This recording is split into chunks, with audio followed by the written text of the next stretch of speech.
আমার চ্যানেলে তোমাদের সকলকে স্বাগত। আজ আমরা ক্লাস 7-এর রায় মার্টিন প্রশ্নবিচিত্রা থেকে পরিবেশের দ্বিতীয় পর্যায়ক্রমিক মূল্যায়নের পঞ্চম স্কুল সলভ করব।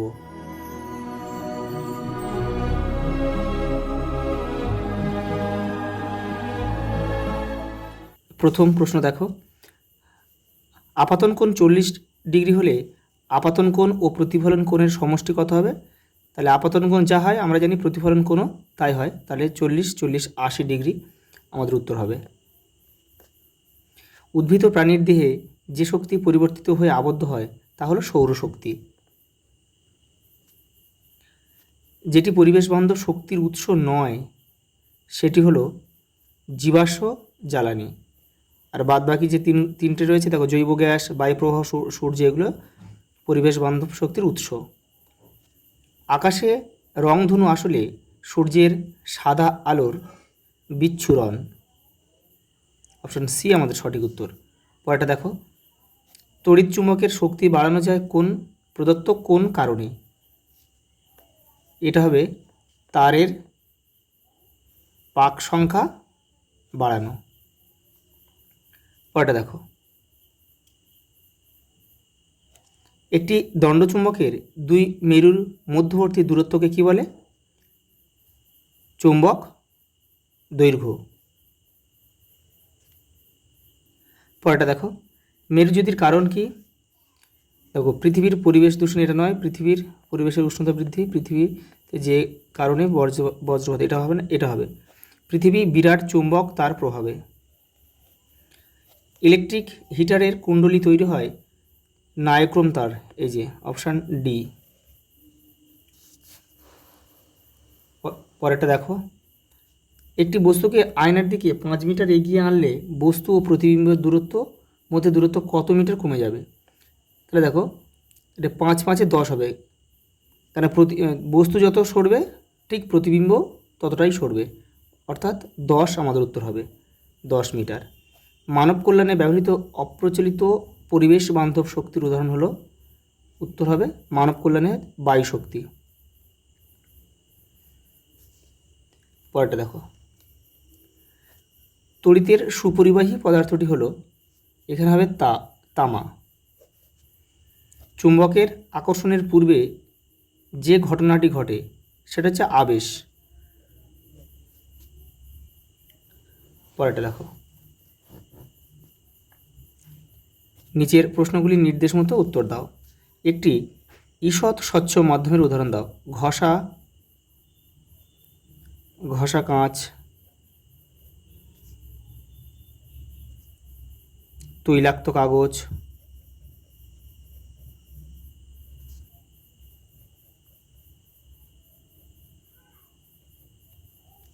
পরেরটা দেখো, সত্য বা মিথ্যা লেখো। আলাদাভাবে শুধু একটি চৌম্বক মেরুর অস্তিত্ব সম্ভব, এটা মিথ্যা। অতি বেগুনি রশ্মির প্রভাবে হয় এমন একটি ক্ষতির উদাহরণ দাও। ত্বকে ক্যান্সার,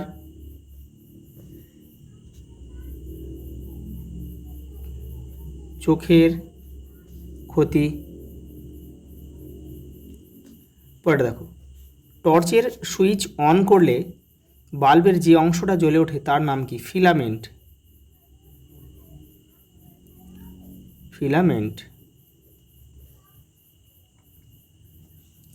নিজের শরীরে বিদ্যুৎ উৎপাদনের ব্যবস্থা আছে এমন একটি প্রাণীর নাম হচ্ছে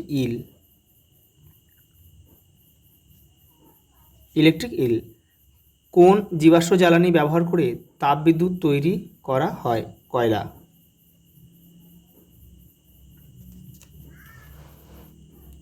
পরেরটা দেখো, এলইডির মধ্যে দিয়ে তড়িৎ প্রবাহ হওয়ার সময় কোন শক্তিতে রূপান্তরিত হয়?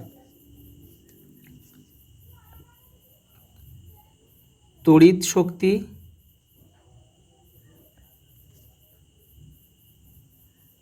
আলোক শক্তিতে রূপান্তরিত হয়।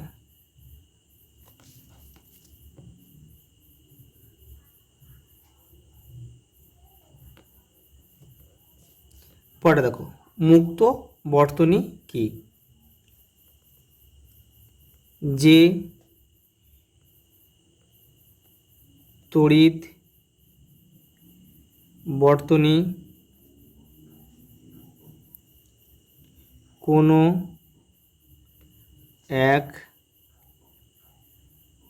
কোনো এক জায়গায় বিচ্ছিন্ন থাকে, লিখে দিচ্ছি,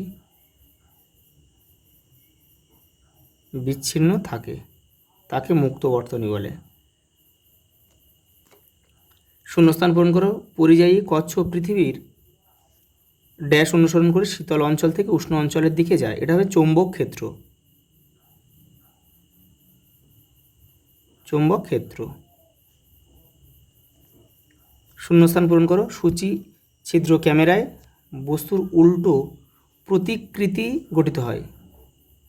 প্রতিকৃতি গঠিত হয়। পরে দেখো, একটি বা দুটি বাক্য উত্তর দাও। তড়িৎ চুম্বকের দুটি ব্যবহার লেখো। তোমাদের বইয়ে 47 নম্বর পেজে রয়েছে, দেখে নাও। এই যে দেখো, এখানে অনেকগুলো রয়েছে, এখান থেকে তোমরা দুটো কি তিনটে করে নেবে। পরেরটা দেখো, তড়িৎ চুম্বক কাকে বলে। তোমাদের বইয়ের 46 নম্বর পেজে উত্তরটা রয়েছে, এই যে এখান থেকে তোমরা লিখবে। এই দেখো, তারের মধ্যে দিয়ে তড়িৎ প্রবাহের ফলে লোহার দণ্ড চুম্বকে পরিণত হওয়ার ঘটনাকে তড়িৎ চুম্বক বলে। পরেরটা দেখো, প্রতি স্বরাঙ্ককে আলোকীয় ঘনত্ব বলা হয় কেন, দেখে নাও।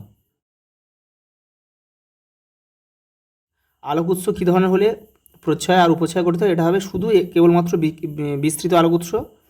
আর কোন প্রতিফলনে প্রতিফলিত রশ্মিগুচ্ছ সমান্তরাল হয় না, এটা হচ্ছে বিক্ষিপ্ত প্রতিফলন।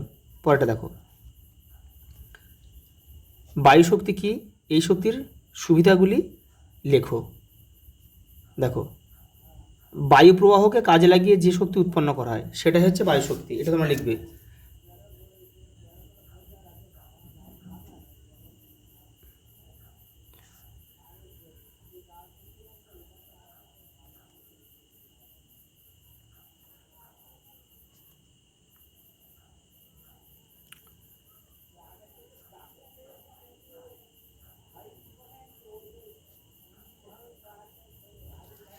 বায়ু প্রবাহকে কাজে লাগিয়ে যে শক্তি উৎপন্ন করা হয় তাকে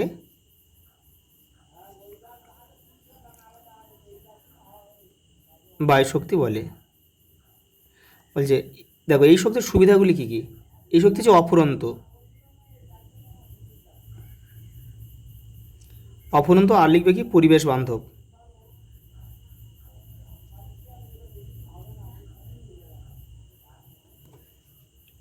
দেখো, ব্যাটারি সুইচ বাল্বের প্রতীকসহ যে কোনো একটি বদ্ধ বর্তনী চিত্র অঙ্কন করে। এটা তোমরা নিজেরা করবে। 54 পেজে তোমাদের বই এটা আছে, একটু করে নেবে ওখান থেকে। দেখো পরেরটা দেখো, ফিউজ তার কি, এর বৈশিষ্ট্য, ফিউজ তার কেন ব্যবহার করা হয়, দেখে নাও। দেখো, ফিউজ তার কি, দেখো, ফিউজ তার টিন ও সীসা মিশ্রিত এক ধরনের সংকর ধাতু দিয়ে তৈরি সরু তার হচ্ছে ফিউজ তার। এর বৈশিষ্ট্য কি, দেখো, বৈশিষ্ট্য উচ্চ রোধ ও নিম্ন গলনাঙ্ক হচ্ছে এর প্রধান বৈশিষ্ট্য। আর কী কাজে ব্যবহার করা হয়, যে কোনো বৈদ্যুতিক সার্কিটের নিরাপত্তার জন্য ফিউজ তার ব্যবহার করা হয়। দেখো, চুম্বকের উদাসীন অঞ্চল বলতে কি বোঝায়, দেখো, এই দেখো, চুম্বকের ঠিক মাঝখানে চুম্বকের আকর্ষণ ক্ষমতা প্রায় নেই বললে চলে, এই অঞ্চলকে চুম্বকের উদাসীন অঞ্চল বলে। দেখো, ওর সঙ্গে একটা প্রশ্ন রয়েছে, একটি চুম্বকের জ্যামিতিক দৈর্ঘ্য 10 সেমি হলে তার চৌম্বক দৈর্ঘ্য কত হবে। দেখো, এই সূত্রটা অ্যাপ্লাই হবে এখানে। এই যে চৌম্বক দৈর্ঘ্য সমান চুম্বকটির জ্যামিতিক দৈর্ঘ্য গুণিতক 0.86। তাহলে শুধু 10কে আমরা, তাহলে 10 গুণিতক 0.86, এটা গুণ করলে আমাদের হয় 8.6 সেমি। পরেরটা দেখো, কোনো আলোকরশ্মি লঘু মাধ্যম থেকে ঘন মাধ্যমে প্রবেশ করলে আলোর প্রতিসরণের চিত্র অঙ্কন করো। করে কি দেখাতে হবে, আপাতন কোণ দেখাতে হবে, প্রতিসরণ কোণ দেখাতে হবে, প্রতিসৃত রশ্মি দেখাতে হবে, দুই মাধ্যমে বিভেদ তল চিহ্নিত করতে হবে। দেখে নাও, তোমাদের বইয়ের 31 নম্বর পেজে রয়েছে। এই যে এইটা তোমরা করবে, এখান থেকে করে নেবে। পরেরটা দেখো, আয়নায় গঠিত প্রতিবিম্ব কী প্রকৃতির হয়ে থাকে? অসৎ। অসৎ প্রতিবিম্ব হয়ে থাকে। পরেরটা দেখো, সূচি ছিদ্র ক্যামেরার ছিদ্র বড় হলে প্রতিকৃতি অস্পষ্ট হয় কেন? দেখে নাও।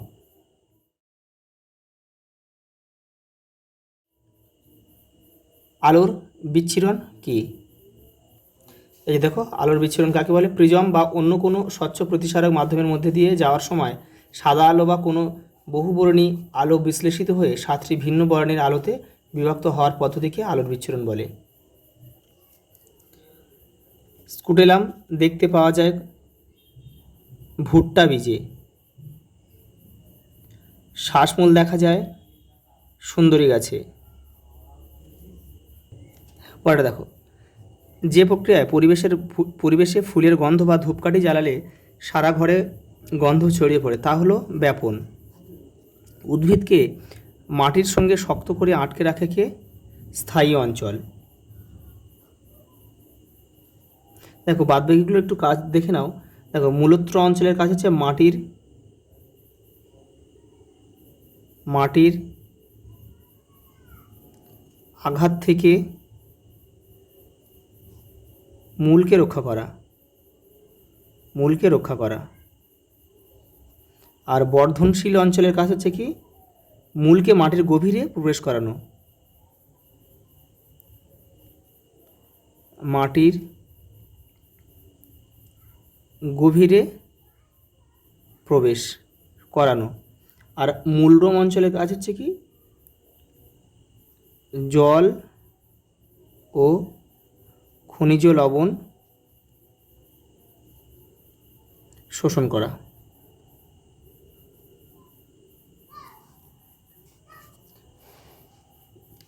পরেরটা দেখো, বদ্ধ নর্দমায় কোন বিষাক্ত গ্যাস থাকে? H2S, hydrogen sulphide. ফুলের একটি অত্যাবশ্যকীয় স্তবকের নাম লেখো। পুংস্তবক।